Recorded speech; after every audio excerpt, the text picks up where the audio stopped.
তুমি কি জানো এমন তিনটে সময় আছে যখন শুধু আস্তাগফিরুল্লাহ বললেই আল্লাহ সঙ্গে সঙ্গে তোমার দোয়া কবুল করেন। কিন্তু অধিকাংশ মানুষ এই তিনটে মুহূর্তকে অবহেলা করে।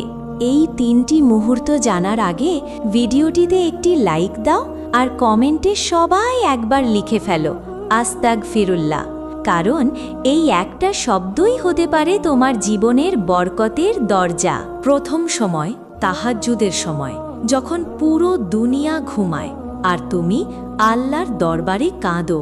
দ্বিতীয় সময় ফজরের আজানের আগে ও পরে, যখন রহমতের দরজা খোলা থাকে।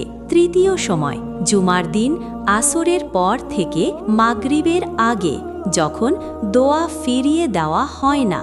বিশ্বাস করো, যদি তুমি এই তিনটে সময়ে একবারও মন থেকে আস্তাগফিরুল্লাহ